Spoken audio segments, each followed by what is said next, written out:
my colleague heads of government to this 50th regular meeting of the Conference of Heads of Government of the Caribbean Community, CARICOM, in our beautiful country of St. Kitts and Nevis.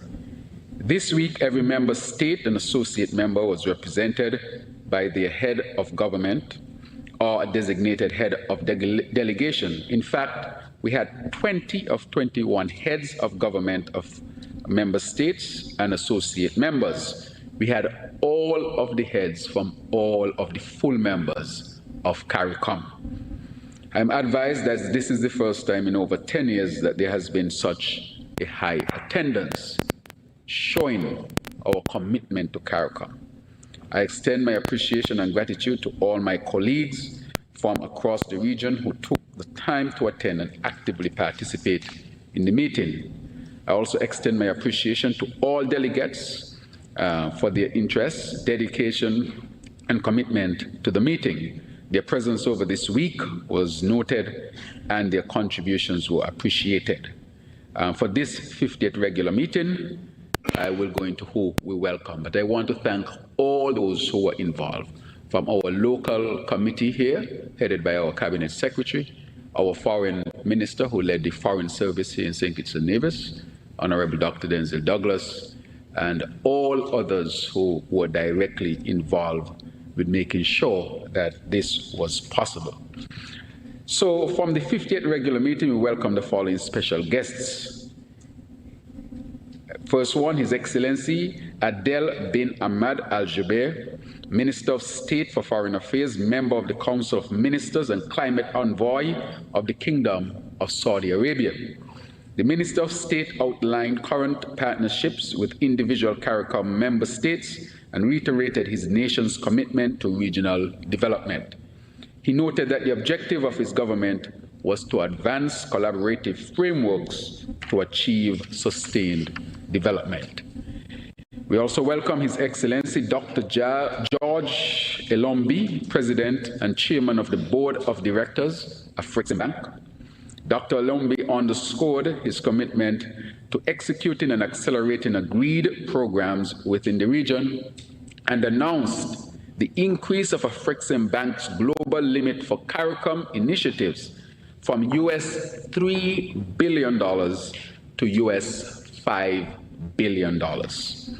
We also welcome His Excellency Marco Rubio, Secretary of State of the United States. Secretary Rubio noted his administration's objective of reinvigorating traditional relationships in the Western Hemisphere as both share common opportunities and challenges. He observed that there is already a long-standing partnership between the US and CARICOM states in responding to shared challenges. Her Excellency Noura bint Mohammed Al-Kabi, Minister of State, Foreign Affairs, United Arab Emirates. The Minister of State expressed her nation's commitment to partnerships supported by structured mechanisms which will unleash long-term opportunities, including in the digital economy, water security, and climate resilience. And our last special guest, the Honorable Shirley Battre, who Commonwealth Secretary General. The Secretary General underscored the organization's commitment to supporting the current and emerging goals of its constituents. She commended the region for its strong, principled, and consistent advocacy and applauded efforts to deepen the CSME, food and nutrition security, and citizen security. In the margins of the meeting, as I continue, the following critical bodies of the community convened. 16th Special Meeting of the Community Council was convened and chaired by Foreign Minister of St. Kitts and Nevis. 25th Special Meeting of the Council of Foreign and Community Relations. 20th Meeting of CARICOM Committee of Ambassadors. The deliberations of these groups were critical to achieving the overall meeting's outcomes. The 50th Regular Meeting deliberated on the following critical issues: CARICOM single market and economy. Heads of government approved recommendations for the inclusion of approved categories of aviation personnel aircraft maintenance engineers, professional pilots, air traffic controllers, flight operations officers, and the additional professions in the category of aviation personnel. Reparations. Heads of government requested the Prime Ministerial Subcommittee on Reparations to review and advise on the revised CARICOM 10-point plan for reparations, a manifesto, as well as on the priority activities for the Commonwealth Heads of Government meeting scheduled for Antigua and Barbuda in November and other strategic meetings in 2026. We also looked at UE indigenization process. Heads of government welcomed the report on the progress of the indigenization of the University of the West Indies and endorsed supplanting the Royal Charter with a treaty signed and ratified by CARICOM member states. The proposed treaty completes the indigenization of the University of the West Indies by anchoring it within a CARICOM treaty framework while preserving the autonomy, governance, and academic freedom that were characteristic features of the Royal Charter. Heads of government expressed their appreciation to Professor Hilary Beckles, Vice-Chancellor, for leading the process. The situation in Haiti. Heads of government received an update from the Eminent Persons Group, EPG, on the status of recent political developments in Haiti and on the security and humanitarian situation.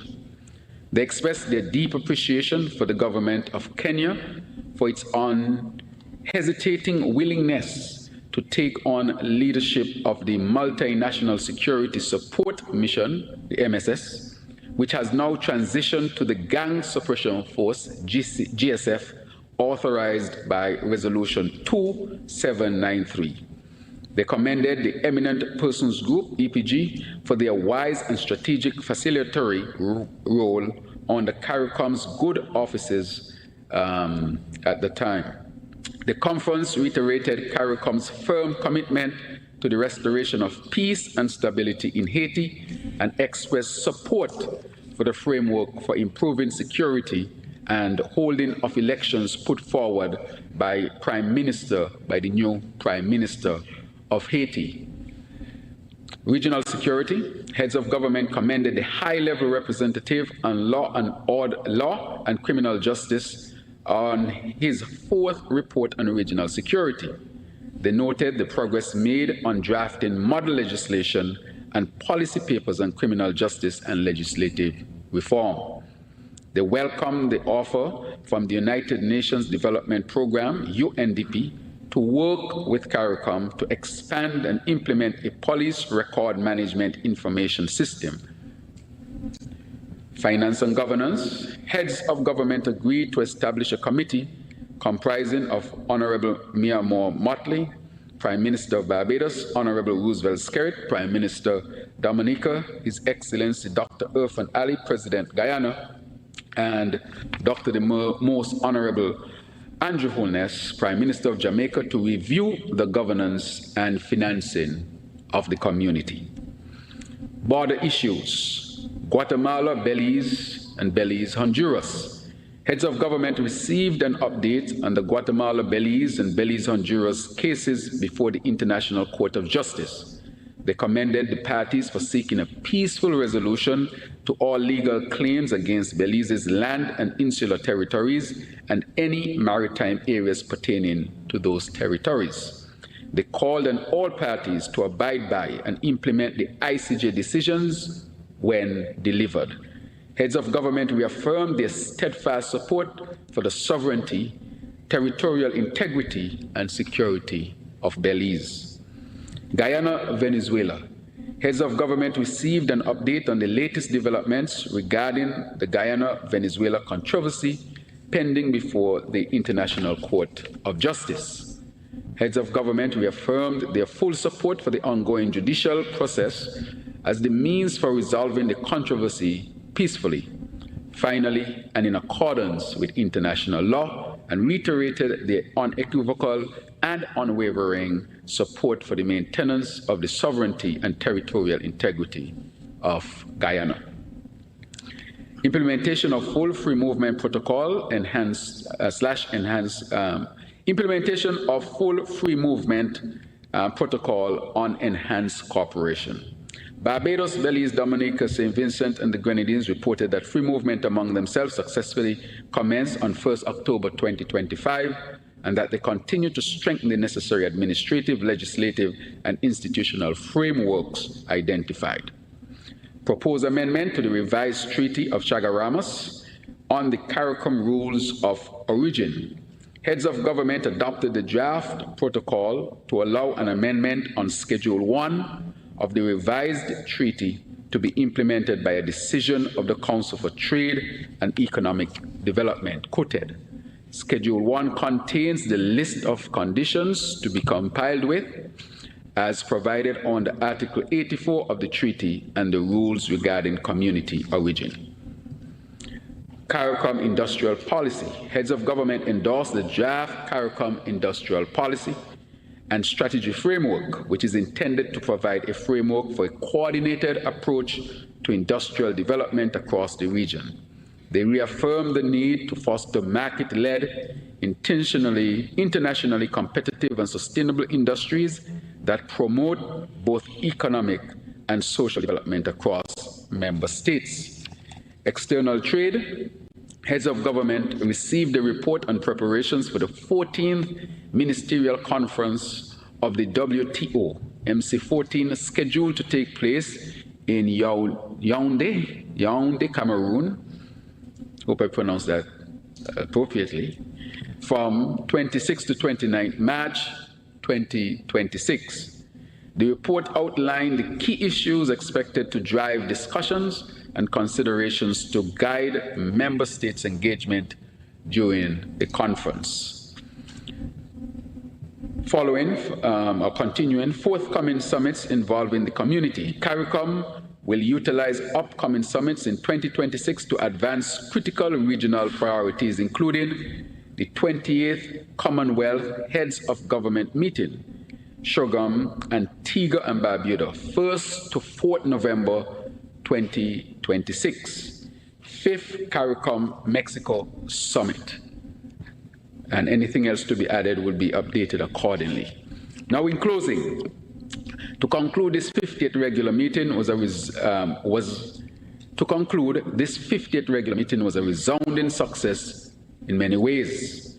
We had full participation from every state and associate member, and we were able to deliberate and finalize a number of issues. Coordinating meetings of this nature is no easy task. I therefore would like to express my appreciation once again to the Secretary General, Dr. Barnett, who led the coordination efforts on the CARICOM Secretariat side. She and her team at the CARICOM Secretariat have been working hard over the last few months to ensure that this would be a success.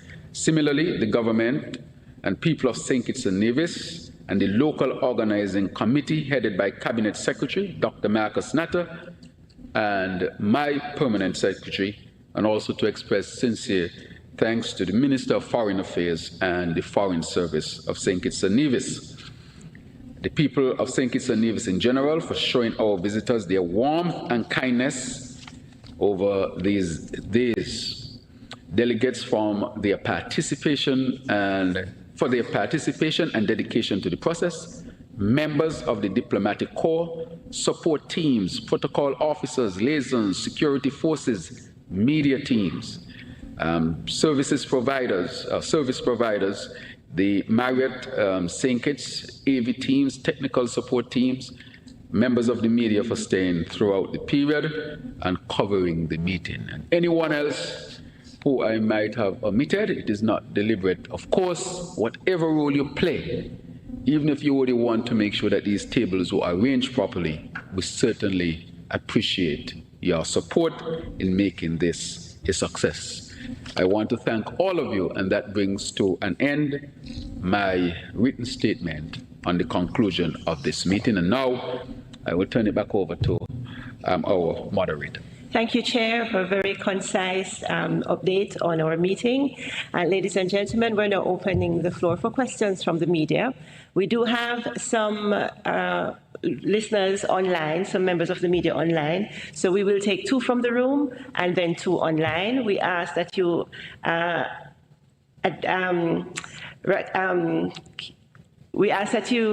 honor the protocols in place for our meeting. We will have 1 question each, and if there is extra time, then you will be allowed to ask another question. When recognized, please state your name and media house.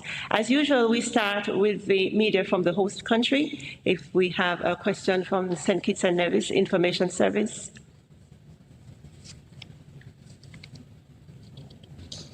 Yes, good afternoon all. Prime Minister, just to ask 2 quick questions, that is Prime Minister Drew, the chair, and also one to the other heads at the table. Prime Minister, you mentioned, of course, that it was important for St. Kitts and Nevis to have a conference that really drive home the effort of action. How would you say, based on the deliberations and the discussions that took place during this 50th meeting, in terms of the outcomes, how much action would you say that the people of the Caribbean can look forward to based on the outcomes of these meetings, and particularly in reference to some issues such as migration? Also, you mentioned, of course, that there was the free movement between the 4 countries already. Did that provide a model as to how a larger framework can work within CARICOM itself? And also to the other heads at the table, reference was made, of course, by the Prime Minister, the current chair, to visit each country prior to the start of the conference. Can you speak to the impact of that outreach by the chair? And do you think it would have had an impact on the deliberations that took place here in Bastille? Thank you very much. I will answer the first part and then pass it on to my colleagues. This was a conference of action. And one of the things that we did is that we set it up in such a way so that the heads could have spent a larger amount of time together dealing with the most critical issues affecting the community. And as a result of that, you would see the number of outcomes that we would have had that would have direct impact, positive impact on the community and our people within this region, of course. So for the many things that I mentioned, and I would not reiterate them, but it's obvious that a lot of work was covered, a lot of grounds were covered, and a lot of things were achieved that as they are implemented, we would recognize how important that is. I think if you were to look at, for example, the matter with University of the West Indies, something that I think, moving step closer to indigenize that institution, that is a significant achievement for the region, I think, in my own estimation. Looking at the matter of Haiti and having the new Prime Minister of Haiti here and hearing his presentation, and from the EPG group, that's the Eminent Persons Group, and their report on the advancement of things in Haiti and leading, of course, thinking about having elections, somewhat later this year,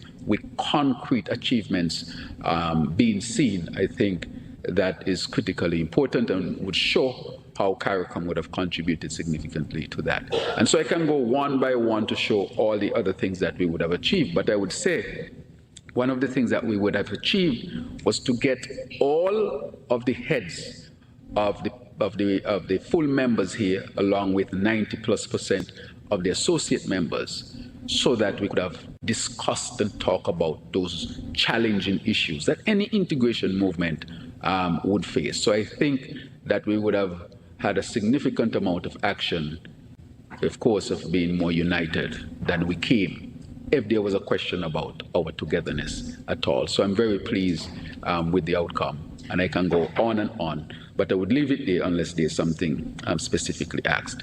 And with respect to the travel, I had been to an OECS meeting in St. Lucia, just to clear before he answered, just shortly before. And so when I went back to the region, he had traveled to Barbados for the inauguration. And so I didn't get to see him exactly before, but probably a week before I had been in St. Lucia, where I would have discussed the CARICOM meeting as well. So I turn it over to my colleagues to answer the second part about my visit to them. I thought it was a very thoughtful action on the part of the chairman to make a mission of speaking with colleague heads across the region personally. There was a sense reflected in several editorials and articles across the region regarding the unity of the region and the functioning of the regional mechanisms. And I believe that having done this mission and having met directly with the heads and would have had an opportunity to discuss in person all the issues that existed, it set the tone for this meeting. And you would see that the level of cordiality was very much pronounced. All the heads attended, and at our retreat, we had very good discussions. So I think this strategy was very useful and a very thoughtful one.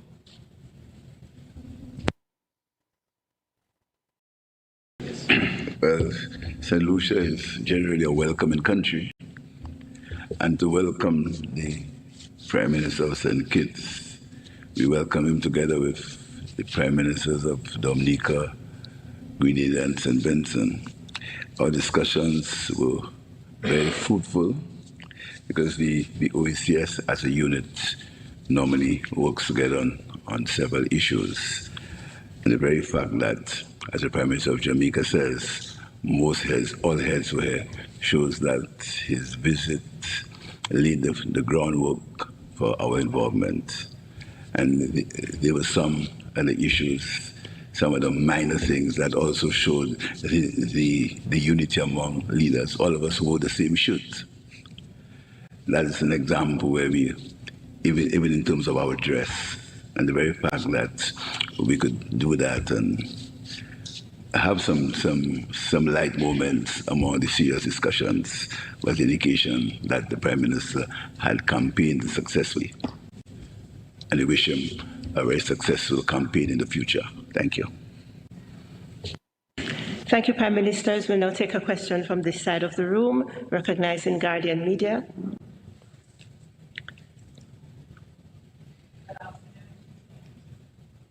Good afternoon, everyone. Doris Polo, Guardian Media from Trinidad and Tobago. Now, the head table would have referenced the unity that was seen, acknowledging that leaders even dressed alike ahead of the retreat. But some leaders were actually absent, including Prime Minister Kamala Persad-Bissessar. And of course, at the opening ceremony, she was very critical of CARICOM as an organization, in fact, referencing that she sent a letter to the Secretariat and did not receive a response.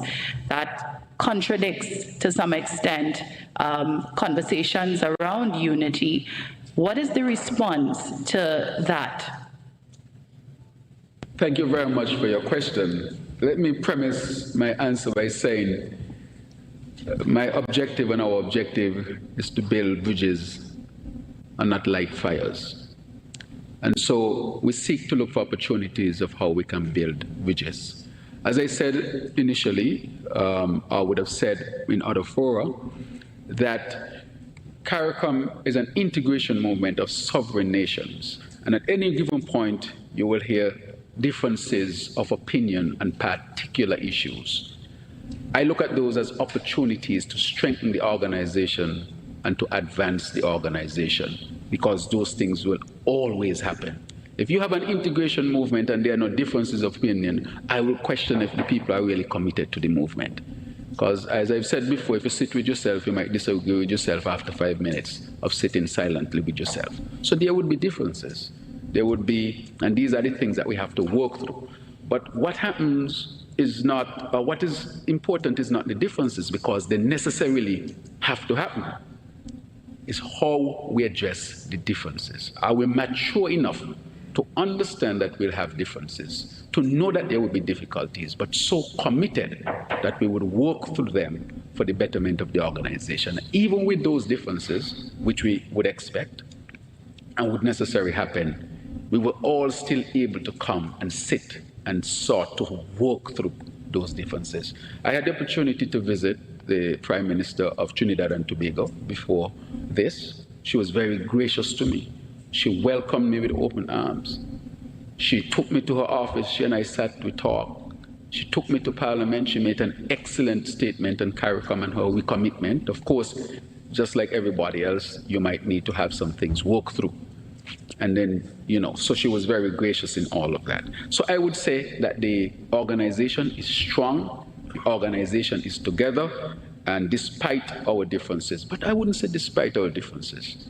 I would say, as the Prime Minister from Jamaica said, maybe our real strength is the fact that we have differences and we work through them as an organization. So I would say that definitely we are united, we are strong, irrespective of our differences. And we do not take our differences lightly.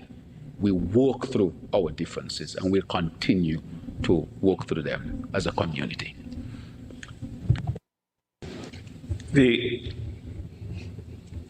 I suspect the conventional view of the Caribbean community would be that the regional institutions function in unison and that there is commonality of purpose amongst all the countries and all the leaders. But I think members of the community should come to the understanding that we are existing in a different political reality, and that optionality is important. You want to have a wide policy space where persons may take different positions based upon different interests, but that doesn't mean that the organization cannot function. It really means that the organization is far more sophisticated and has far more positions that it can take, that if strategically coordinated, can lead to the greater good and greater benefit of the organization. So I think the conventional unidimensional view on how integration movements should operate does not hold in this current state. And we should get used to it. Our commentators and our intellectuals and so forth should get used to it and guide the public in this way. Nevertheless, that it has been expressed that the organization, CARICOM, is important and it should be united and it should be strong. We here as leaders, we see this, we interpret the importance of this, and therefore we are here to, if for no other reason, show that we are all still supportive of the organization and that we can work with colleagues that have different views. Look, we are all aspiring to get to heaven, but we live here where there is conflict, where there are differences, and we have to get used to it. There's no sanitized view and perspective. This is real politics and real life in which there will be differences of opinion. It is how we come together, committed to the ultimate principles, with respect and deference to each other, and then we come to solutions. And I think that this CARICOM meeting has led us in this way. Thank you, Prime Ministers. From this side of the room, CMC? Did you have, yes? Did you have? Good afternoon, Mr. Chairman Peter Richards, CMC. In your opening statement, and even so far from what we've seen that's been going on since, I have not heard the word hate. I have not heard the word Cuba at all. Is that an omission, deliberate, or is it the mere fact that Cuba is not as important as you would have thought Caribbean people would want to know, given what's happening? Right. Thank you very much for your question. Let me say that Cuba was discussed at this meeting. Not only was it discussed, I think in my opening statement, I would have mentioned it, and I think in other leaders' opening statement, it was mentioned as well. And just to update you, we have already put out a statement concerning Cuba, and I hope you would have had access to it. I think it should be where Cuba is definitely mentioned, and I think it's out already on CARICOM's website. And I would refer you to that as well. So definitely, we have not only discussed it, but we have put out a statement even before disclosing press conference with respect to the situation in Cuba. And so if you were to refer to that statement, you would recognize. So yes, it is in... You don't mind just telling me a synopsis of what it is? Right. So basically the synopsis, if I had the statement here, I can refer to it for you. So it says here in the last paragraph, the matter of the challenging situation in Cuba was also discussed. All parties recognized, and this is our meeting with the Secretary of State, all parties recognize that there should be efforts to address the growing humanitarian crisis that's within CARICOM. The Caribbean community, cognizant of its very close relationship with both Cuba and the USA, and mindful of the extent to which the region can be negatively affected, is willing and to participate in any way that will redound to the benefit of the Cuban people while maintaining regional stability. I can go on further to say that the community has taken the decision as well to support humanitarian efforts in Cuba. That I can confirm as well. Thank you, Chair. We'll now take questions online. The Guardian UK, Natricia Duncan. Your question, please, to the Chair.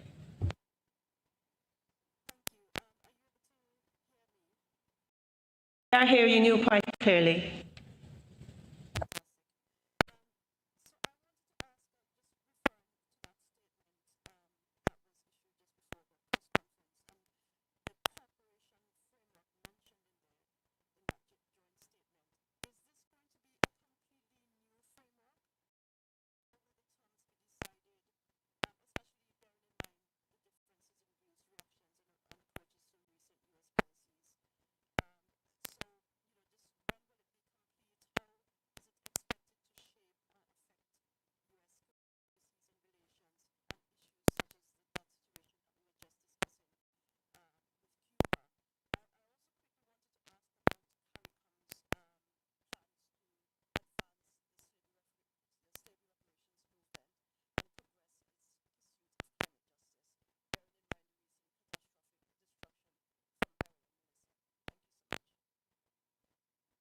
Yes, thank you very much. I will comment on the cooperation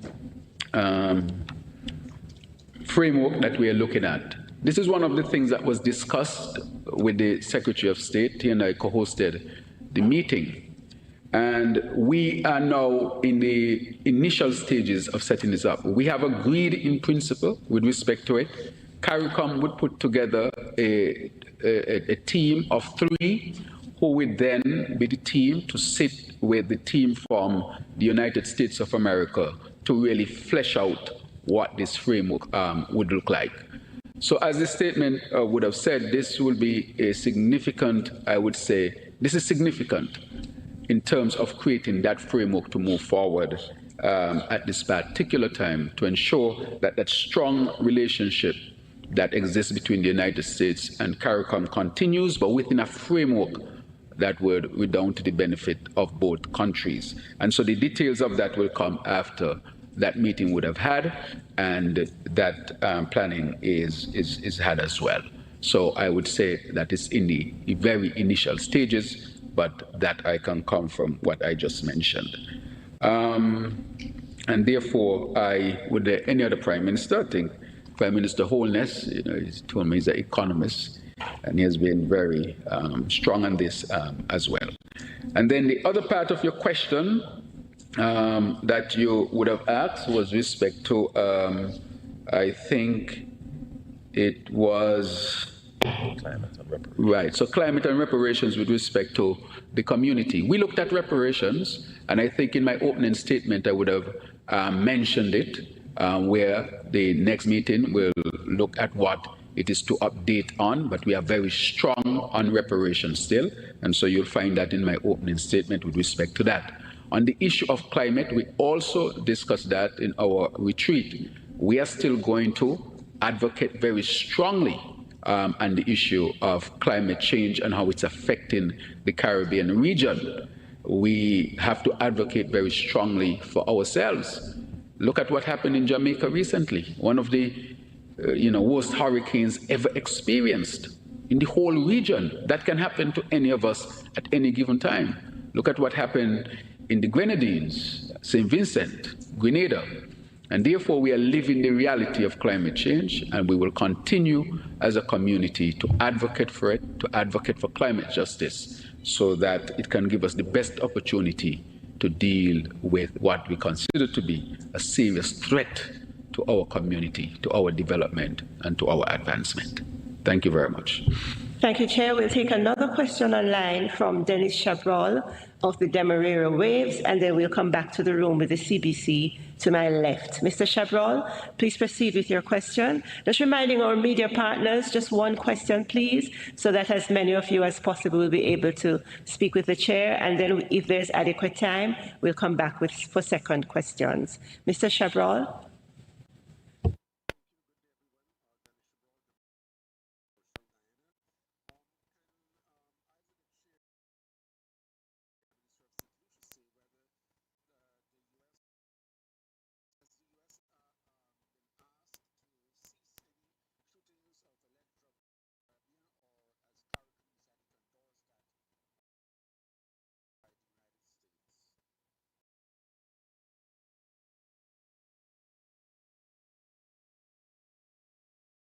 Thank you very much. I see you direct that one directly to the St. Lucian end with respect to what has taken place. He, of course, would have given an update based on what would have been taking place in that area. And I think a lot of discussions are taking place to really and things that I think needs to be fleshed out still with respect to what has occurred. And I think it would need a little more time to give all of the information surrounding the occurrence of what has taken place. So I would say that that question is a very pertinent and important question, but based on what is happening presently in terms of the gathering of information and looking to see what took place, I think it would need a little bit more time to give a more complete response to the question. But broadly, does CARICOM support the action?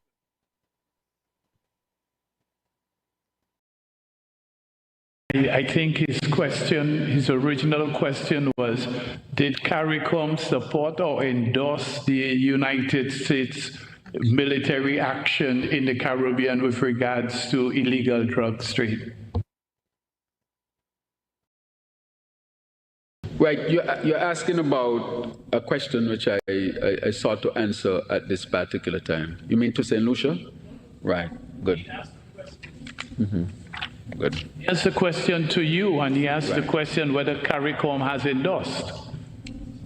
Right, CARICOM stand on principle to make sure that anything that is done, this or anything, has to follow a particular international law. You're asking that CARICOM, with a CARICOM at this time and the necessary investigation, necessary things are being done to ensure what has happened in the Caribbean. And so getting all of that information, it would ensure that the response given can be a complete and comprehensive response with respect to that. I would say that CARICOM by principle respect laws and all international laws. And for a more complete, which just recently took place, I'm sure that St. Lucia, and I know that St. Lucia and other countries that are being questioned have been going through the various investigations, gathering of information to give a more complete and succinct conversation with respect to the matter. Thank you, Chair. We'll now take the CBC.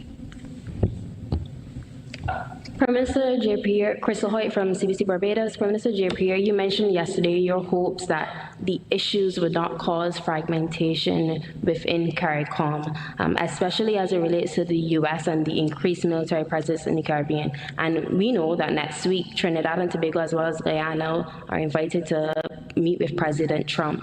Prime Minister Drew, is CARICOM today experiencing an unprecedented level of fragmentation? Thank you for your question. CARICOM is not experiencing any levels of fragmentation. I think that this meeting demonstrates our commitment to CARICOM as a strong organization. CARICOM does not have a homogeneous, I would say, or a single foreign policy. That is left up to sovereign states. CARICOM might seek to coordinate, but each state, as was mentioned before, has the opportunity to determine what would be its foreign policy agenda. If you look at CARICOM, CARICOM is not a political union, and one has to also understand what CARICOM is about. And so Trinidad and Tobago or any other country being invited to a meeting does not fragment CARICOM at all. As was mentioned before, the fact that different persons within CARICOM or different states within CARICOM can have relationships that span the whole spectrum of relationships in terms of country to country and so forth. That can actually enrich CARICOM, but it does not fracture CARICOM. There is no instance or evidence that this is fracturing CARICOM. Are there some differences? Yes, but fracturing, I think, is a very, very strong word at this particular time. At what point does collective positioning on major geopolitical issues, especially when it's happening within the region and it's the U.S. military presence and the bombing in the airstrikes in particular, at what point does that override national interests?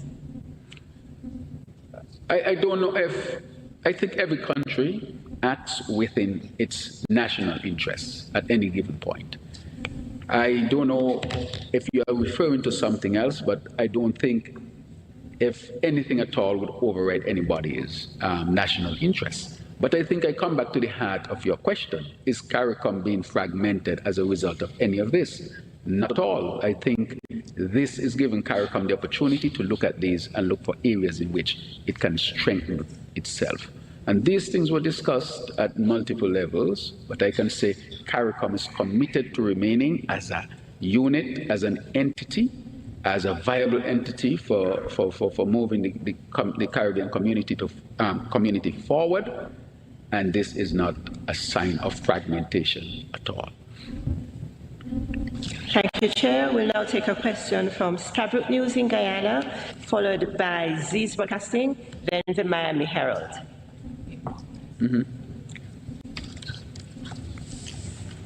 Thank you.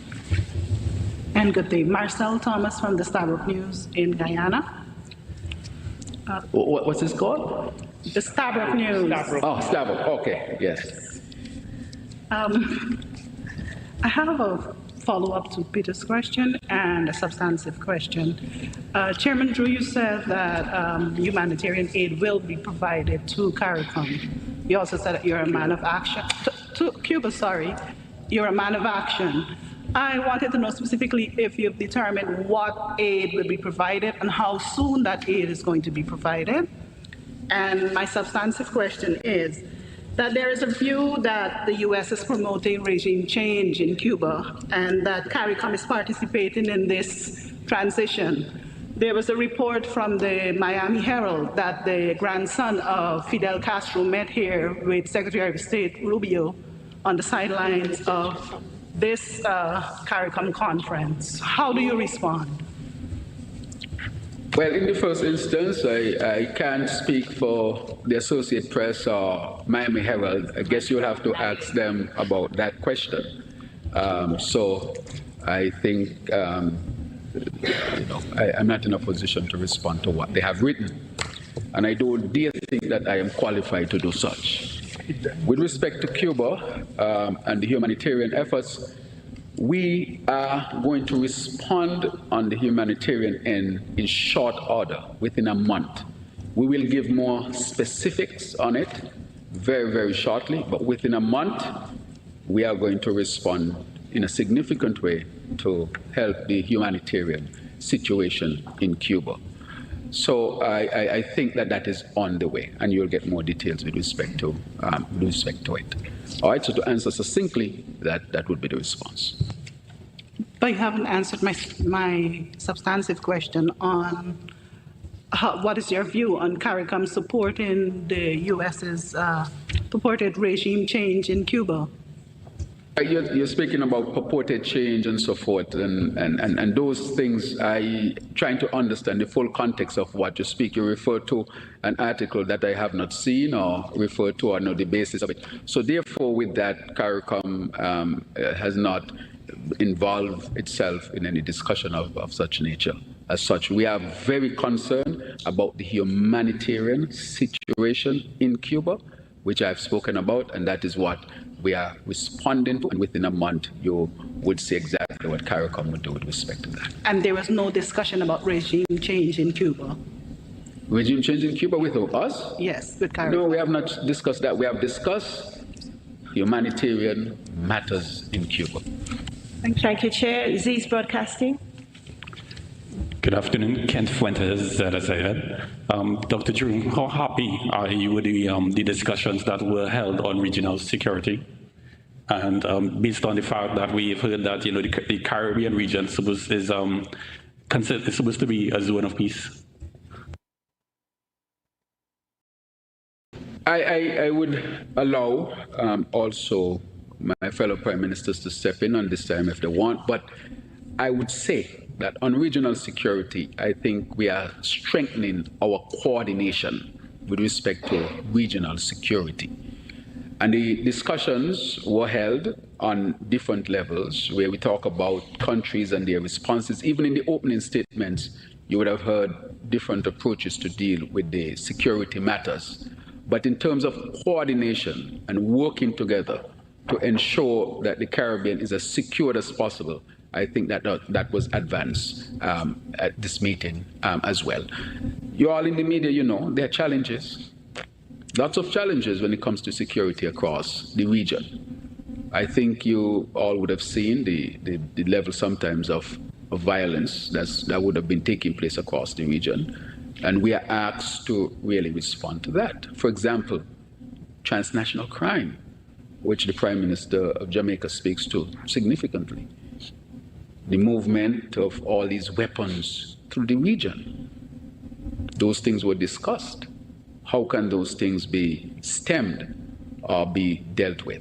So the fact that we discuss it on this level, and the fact that we want more coordination among ourselves and moving towards that, I certainly think that there are great opportunities to advance the security situation of the region. Thank you, Chair. Our final question for this press conference is from the Miami Herald. Hi, Jacqueline Charles, the Miami Herald, and I'm going to apologize ahead because I need some clarification on a couple of things since this meeting is being closely watched. First of all, on Cuba, Secretary of State Rubio, we are told in his private conversations with you all, basically acknowledged what has been publicly reported, that they are in discussions with Cuba and not to give Cuba false hope. Josefina Vidal was here. She met with several members of Caribbean governments, including your own chairman. Could you please tell us what is your position today as far as outside of the humanitarian framework? Will CARICOM assist in some sort of transitional talk as it relates to Cuba? That's number one. Number two, in your statement that you put out, you said that you guys talk about structural migration. What exactly is this? Is this third-party agreements? And did the travel ban that two of your countries are under and Haiti under full, did this come up in discussions with Secretary of State Rubio, and what did he say? Sorry again. You mentioned team of three in relation to US-Caribbean relations. who will comprise of these 3-member individuals? The EPG with Haiti, will that continue? And then finally, associated members, we know that they've been here, they've been lobbying to be full membership. What will that require, and is there a decision on that? Thank you, and I apologize, but I like clarifications. Yes, thank you very much. I can say, with respect to the matter with Cuba, CARICOM's focus at this time, CARICOM's focus, let me put it that way, is on the humanitarian situation in Cuba. And we are making steps to help to ease those humanitarian efforts, the humanitarian situation in Cuba. And that is what I've said before, and that is what I would stand by even at this point in time. You asked a lot of questions within your time, and I want to congratulate you on your skill. How can you get 5 questions in a minute? You spoke about and I will go through them, the migration matter. I think that really needs to be discussed as well. As you know, a lot of our people move to the United States of America. There are questions on how people move into America, how people overstaying, violating laws, the whole question that you brought up about TCN and so forth. But we're not even going as far as the TCN. What should be a coordinated framework for migratory situations between the United States of America and the Caribbean? We want to sit and discuss that matter. If there are questions that are asked by the United States of America or even by our own people that need to be questioned, that needs to be answered, I think we need to sit in order to discuss and really flesh out those things. So that's on one level, at least having a framework, the opportunity in which we can sit and hammer out those details. And I know you're asking about details, but I will not be able to give you all of those details because those details have not been fleshed out as yet. However, when we speak to it, it is because the intention is to set up that opportunity that there can be discussions that can derive solutions to all of the questions being asked at this particular time. Now, when you spoke about the 3-member team to deal with the cooperation framework that we're talking about with the United States of America, we have not fully determined who the members of the team are, even though some discussions would have been had, but that will be put in place very quickly so that we can start having those discussions with the United States of America so that we can start putting that framework together. You remember the CBI, the Caribbean Basin Initiative, which was set up so many years ago under the Reagan administration. We want to arrive at something even more advanced than that in terms of our cooperation to strengthen not only just the relationship between the United States of America and CARICOM or the Caribbean community, but also to strengthen trade and to see what benefits and so forth can be derived. So there are multiple things that will be described under this framework that it is that we sure will take place once this mechanism is put in place and begins to work. With respect to the EPG has done excellent work, even from the perspective of what the Haitians have reported. And so the EPG will continue to do its work in Haiti. And we are hoping that they can go up to the point where Haiti can have free and fair and open democratic elections, which the intention is to have at the end of this year. So yes, the EPG will continue its work with respect to Haiti. So I think I covered most of what you asked. I know you asked a lot. Associate members. The associate members who want to be full members? Right. So the associate members who want to be full members, we took that on board as well. There are a number of legal hurdles to cross because, as you know, their sovereign is mostly outside of the Caribbean. For example, the BVI, their sovereign is in Europe, for example. And therefore, there are multiple hurdles to pass with respect to what must be done so that they can be incorporated. So I can say the objective is to have, by the end of March or so, that all of those legal hurdles would have been crossed so that that can be presented to CARICOM during its intersessional meeting to be considered for full membership. So yes, we are advanced in looking at the upgrade, I would say, or the incorporation of associate members to become full members, but of course, premise on these legal hurdles that must be crossed in order to meet the criteria to be incorporated. The chairman has adequately answered all the questions asked, but my intervention is to amplify one area of specific interest, which is the idea of a structured migration program. Again, conventionally, we think of migration purely from the legal issues, persons who are illegally entering. But there is another dimension of migration which more and more countries in the Caribbean have to pay attention to, and that is the depletion of skills and talent, which are critical to the development of the region.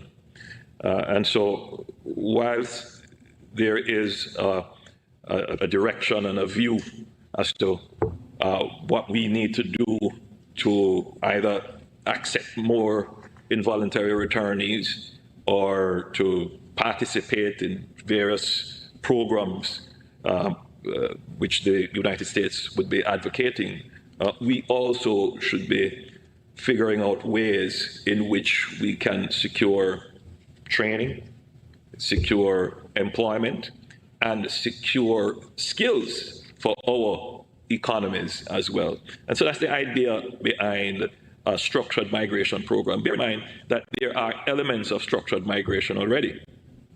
Many of our countries do have what we call the farm work program, where our workers are on a structured program. For some of us, we have persons in the hospitality area who work overseas on a structured program. And I think we need to engage the United States and other countries that use our skilled labor in a way that ensures that we can also have the benefit of our skills and talents as well. So that's the idea behind it. It's not yet fleshed out in all its details, but we have the idea on the table, and there has been some level of receptivity towards it. And just a clarification, Mr. Chairman, will the humanitarian aid to Cuba include fuel? All right, thank you once again for your question. As I say, within a month time, we are looking at when the team come together, these teams will determine what would be the requirement, and within that, we will determine the humanitarian aid that will be offered. At this time, again, the details, as I've mentioned, would come. I know you're seeking the details, and I agree with you. If I were you, I would ask for the details as well. But as I told you, the decision was made to offer humanitarian aid, and now we will start to build out the specifics, and the specifics which will be shared as well with you. As we come to an end, and I want to thank all of you. Yes. Yes, that was the last question. That was the last question. Over to the chair. Yes. Okay, good. Thank you very much. So I want to thank all of you, but before I make the closing statement, I will give the Prime Minister from St. Lucia an opportunity to speak about the upcoming CARICOM meeting. Prime Minister. Thank you, Chair. Chair, before I do that, I just want to remind everybody in the region of the threat of climate change, the threat of hurricanes, the threat of changes in climate that can affect us, and the upcoming COP33 scheduled later this year. And it's very important that we maintain unity around the 1.5 degrees centigrade. We accelerate our readiness for loss and damage access. We coordinate our submissions and negotiation positions early. We strengthen our engagement with our partners and keep finance and debt reform at the center of our diplomatic efforts. It's extremely important that the matter of climate change and resilience never be put in the background, because all our discussions, our plans can be literally be wiped off in a matter of hours. So I just thought it's important that we keep that issue at the forefront of our discussions and on our discussions and deliberations. Well, St. Lucia will be hosting the 51st meeting from the 5th to the 8th of July. I want to invite everyone, including my fellow heads. St. Lucia is arguably the nicest country in the region. I have the last, so I'll respond. And you respond on my behalf. And we have some of the most hospitable people. So I would invite everyone. We're looking forward to receiving you in St. Lucia for the 51st meeting. Thank you. Thank you very much. It will be July, you give the date? July 5th to the 8th. Thank you very much, Prime Minister. When you have a region where each leader can claim that their country is the most beautiful on earth, that says that we have a beautiful region. At least we can all agree on that, correct? So I want to thank Prime Minister of St. Lucia and his government, his people, who will be hosting us in July for the 51st regular meeting. Let me wrap up this meeting by saying that I want to thank the press for participating and its questions. Your questions were relevant, and your question is seeking to get the best information that could be had with respect to a number of issues and challenges that are affecting the community. I am not going to pretend here, and I'm sure you're not pretending, that they are not challenges. They are challenges. I've never hid that, and we have never hid that, and we will never, ever hide that. They are challenges. However, coming out of this meeting, acknowledging those challenges, we have worked together to ensure that we can confront them in the best manner possible.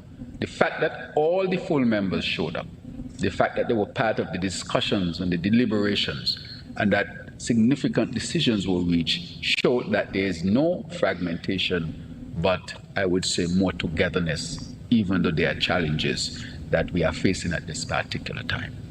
And the CARICOM will continue to work for the well-being of all of the people in the region. All of the leaders are committed to that. We'll continue to work for stability, and we'll continue to work to do our part to make this world a better place. So I want to finally say to all of my heads, all of you, thank you, and continue to enjoy the beautiful St. Kitts and Nevis until you would depart and safe trip out. Thank you very, very much.